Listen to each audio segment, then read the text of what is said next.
হাত ধরছি, তুমি কিন্তু যেতে পারবা না, পারলে ছুটে দেখাও, এখন ছুটে দেখাও।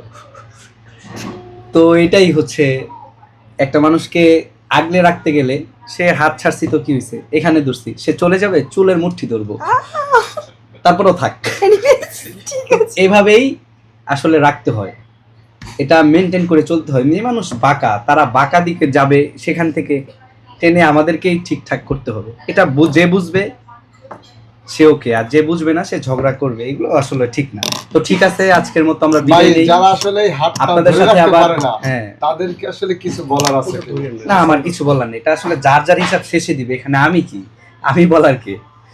এই যে হাতটা ধরছেন, ছুটিয়ে ফেললেন, আবার বললেন ভালোবেসে রাখবেন, এটা আসলে সারা জীবন কি রাখতে পারবেন কিনা? সারা জীবন কি আমি বাঁচবো? জীবন মানে, জীবনের মানে কি?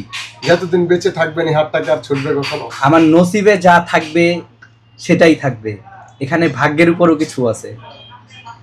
অনেকে তো বলছে আপনারা দুজন বিয়ে করেছেন, একসাথে থাকছেন, সেই দর্শকদের উদ্দেশ্যে বা যারা আপনার পিছন থেকে কথা বলছে হ্যাঁ, তাদেরকে নিয়ে কিছু যদি বলেন? অনেকে বলে বিয়ে করেছি, আমরা করেছি, দর্শক যা বলবে তাই ওকে। এখন আমরা কি তাদের সাথে কোনো আলোচনা করতে যাব? কারণ তারা আছে দেখেই আমরা এখানে কথা বলছি।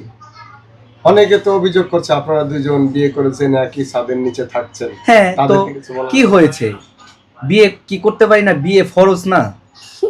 বিয়ে করা কি অপরাধ? বিয়ে করা অপরাধ না, বাট তাদেরকে বলবো না কেন, এটা আমাদের অপরাধ। তাদেরকে বলবো না কেন? এখন এটাই বললাম, কিন্তু অনেক বিয়ে করলে পার্সোনাল, অবশ্যই বলবো।